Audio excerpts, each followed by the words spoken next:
Welcome, dear listeners, to the Bedtime Story channel. Tonight's story, Journey to the Mysterious Lake of Fire, will carry you across galaxies to discover wonders beyond imagination. Find your most comfortable position, close your eyes, and let's begin this tranquil voyage together. In a secluded valley between emerald green mountains, where the air always carried the scent of pine and wildflowers, lived a curious boy named Leo. His tiny village of Willowbrook was known for its stargazers, but none were as passionate as young Leo. Every clear night, he would climb to his special spot on Old Man's Hill, carrying his homemade telescope pieced together from spare parts and boundless imagination. The night our story begins was different. A strange celestial event was occurring, the annual meteor shower of the twin moons. As Leo watched streaks of light paint the sky, one particular light didn't fade like the others. It pulsed rhythmically, almost as if calling to him.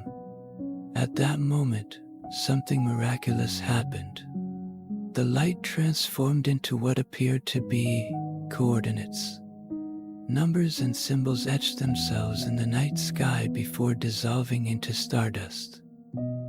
Leo's heart raced as he quickly sketched the symbols in his star journal. Could this be a message? A cosmic invitation? For weeks, Leo secretly worked in the abandoned windmill at the edge of town. Using scraps from the junkyard and parts from his grandfather's old observatory, he constructed what would become the Star Chariot, a small but sturdy spacecraft fueled by distilled moonlight and childhood dreams. The villagers scoffed when they saw the odd craft, its bronze hull patched together like a crazy quilt. "That'll never fly," they chuckled. But Leo's elderly mentor, Professor Calloway, saw something special. On the eve of the launch, he slipped Leo a strange crystal. "For when you reach the point where science fails you," he whispered mysteriously. As dawn's first light touched Willowbrook, Leo activated the Star Chariot's engines. Warning lights flashed as the navigation system failed. Remembering Professor Calloway's gift, Leo inserted the crystal into the control panel. It glowed intensely, projecting a holographic star map matching the coordinates from the meteor shower. The Star Chariot corrected course on its own, hurtling toward a distant purple nebula. Beyond the nebula lay the phantom asteroid field, a shifting maze of space debris surrounded by an eerie violet haze. As the Star Chariot entered, ghostly projections of ancient spacecraft appeared, recreating their final moments before destruction. Leo's hands trembled as he navigated the treacherous path. Just when it seemed hopeless, a family of luminous space whales appeared, their massive crystalline bodies glowing softly. They communicated through harmonious vibrations, offering to guide Leo safely through the field. As they swam alongside the Star Chariot, their bioluminescent patterns pulsed reassurance, filling Leo with warmth and courage. Beyond the asteroids floated the Celestial Archive, a colossal space station shaped like an open book, where ancient knowledge was stored in glowing orbs of liquid light. The Archive's guardian, a being of pure energy shaped like an owl, recognized Leo immediately. "We've been expecting you," it hooted in a voice like wind chimes. The guardian revealed that the Lake of Fire wasn't just a place, but a living entity, a nexus of cosmic energy where the universe processed memories and dreams. "Only those with pure curiosity may approach," it explained. "All others see only flames and turn away." The guardian gifted Leo with a special visor that would allow him to perceive the lake's true nature. After passing through the ring of forgotten moons, where abandoned satellites from long-dead civilizations orbited silently, Leo finally beheld the Lake of Fire. From a distance, it appeared as a vast expanse of dancing flames covering an entire planet's surface. But through the Guardian's visor, Leo saw its true form, countless strands of golden energy flowing like liquid, pulsating with the rhythm of the cosmos. As the star chariot descended, the flames parted respectfully, revealing calm waters that reflected the entire universe. The lake wasn't burning, it was remembering. Each flicker contained stories from across time and space, dreams both realized and abandoned, memories of civilizations long gone. 3 towering figures emerged from the flames, the keepers of the lake. The first, shaped like a great stag with antlers of twisting galaxies, was the keeper of beginnings. The second, a humanoid form constantly shifting between all possible ages, was the keeper of journeys. The third, a feminine shape woven from starlight with eyes like black holes, was the keeper of endings. They spoke without words, their communication flowing directly into Leo's mind like warm honey. "We've watched your kind from the beginning," they shared, showing Leo visions of humanity's first curious looks at the stars. "Your journey proves that wonder still survives in your world. To truly understand the lake," the keepers intoned, "you must enter it." Though terrified, Leo stepped forward. As his foot touched the surface, the flames enveloped him, yet he felt no pain. Instead, he experienced the lives of countless beings across the universe simultaneously. An alien child seeing their double suns for the first time, ancient star whales singing the history of the cosmos, even his own past and potential futures.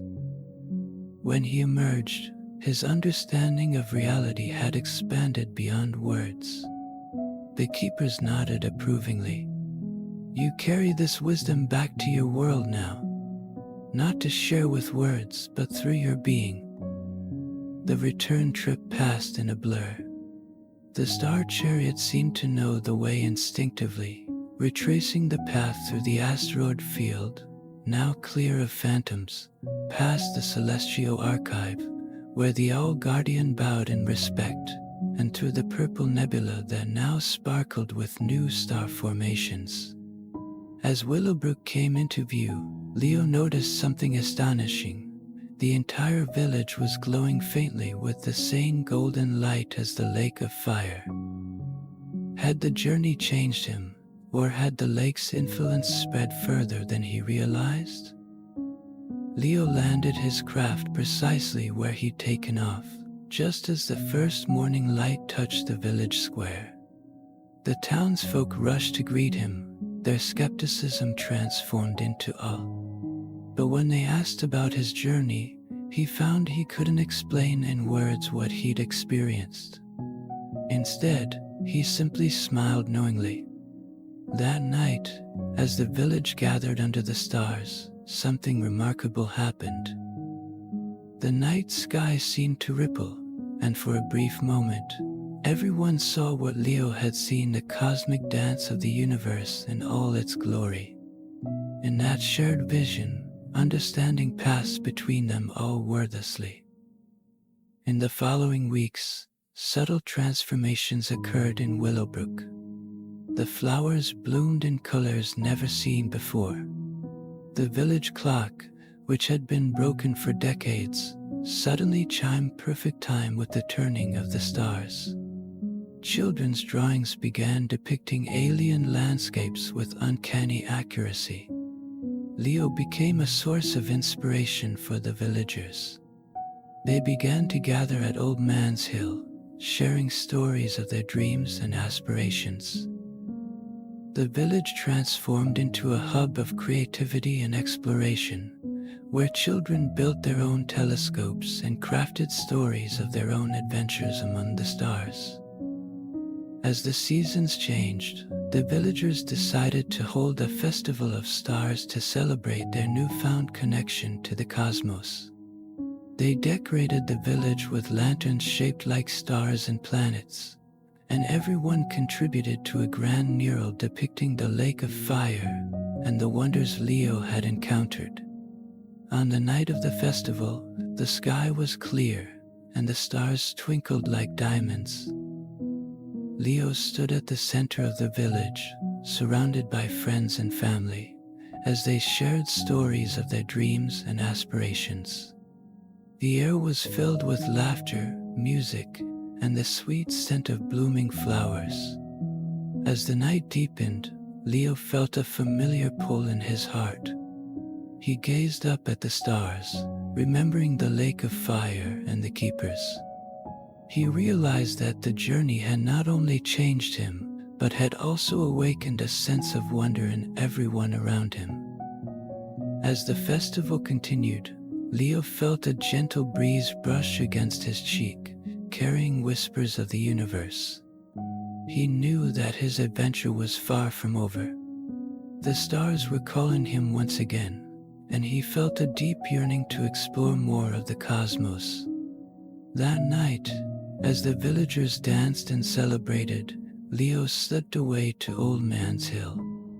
He looked up at the vast expanse of the universe, feeling the energy of the lake of fire pulsing within him. He closed his eyes and made a silent wish to embark on another journey, one that would take him even further into the unknown. In the days that followed, Leo began to notice strange occurrences around him. He would find himself drawn to certain constellations, and whenever he gazed at them, he felt a sense of familiarity, as if he had been there before. The villagers, too, began to experience moments of synchronicity, where their thoughts and dreams seemed to align with the cosmos. One evening, while stargazing, Leo saw a shooting star streak across the sky. He closed his eyes and made a wish to understand the deeper mysteries of the universe. In that moment, he felt a surge of energy, and a vision unfolded before him, a glimpse of a distant galaxy filled with vibrant colors and swirling nebulae. As the weeks turned into months, Leo's connection to the cosmos deepened. He began to have vivid dreams of traveling to distant worlds, meeting strange beings, and uncovering the secrets of the universe. Each morning, he would wake with a sense of purpose, eager to share his dreams with the villagers. Inspired by Leo's passion, the villagers formed a Stargazers Guild, where they gathered to study the stars, share stories, and create art inspired by the cosmos. They built a small observatory on Old Man's Hill, where they could explore the night sky together. One fateful night, as Leo stood at the observatory, he felt a powerful pull toward the stars. The familiar coordinates from the lake of fire appeared in his mind, and he knew it was time for another adventure. With the support of his friends and family, he prepared the star chariot for a new journey. As he climbed aboard, the villagers gathered to bid him farewell. They gave him a small token, a crystal pendant that glowed with the same golden light as the lake of fire. "May it guide you on your journey," they said, their eyes filled with hope and admiration. With a heart full of excitement, Leo activated the star chariot's engines once more. The craft soared into the night sky, leaving behind the familiar comforts of home. As he traveled through the cosmos, he encountered breathtaking sights, planets with rings of shimmering ice, stars being born in colorful nebulae, and ancient civilizations thriving on distant worlds. Each stop along the way revealed new wonders and lessons. Leo learned about the interconnectedness of all beings, the importance of curiosity and the power of dreams. He collected stories and experiences, knowing they would enrich his understanding of the universe. After what felt like an eternity of exploration, Leo found himself drawn back to the lake of fire. As he approached, the flames danced with joy, welcoming him back. The keepers emerged once more, their presence radiating wisdom and warmth. "You have traveled far and learned much," they said in unison. "Now it is time to share your knowledge with your world. The Lake of Fire has gifted you with the essence of the cosmos, and it is your duty to inspire others." With a heart full of gratitude, Leo returned to Willowbrook, where the villagers awaited him with eager anticipation. He shared tales of his adventures, the wonders he had seen, and the lessons he had learned. The village was transformed once again, as the stories ignited a new wave of curiosity and creativity. The Stargazers Guild flourished, and the villagers began to explore their own dreams and aspirations. They built telescopes, created art, and even started writing their own stories of adventure among the stars. Leo became a mentor, guiding others on their journeys of discovery. As the years passed, Leo continued to explore the cosmos, but he always returned to Willowbrook. The village became a beacon of inspiration, attracting dreamers and explorers from far and wide. The legacy of the Lake of Fire lived on, reminding everyone that the universe is vast and full of possibilities. And so, dear listener, as the last embers of our story fade like dying stars, remember this: the universe is vast and more wonderful than we can imagine, yet it's all connected in ways science is only beginning to understand. Close your eyes now, and who knows? Perhaps in your dreams tonight, you too might glimpse the shimmering shores of the mysterious Lake of Fire. Good night, and may your dreams be filled with cosmic wonder.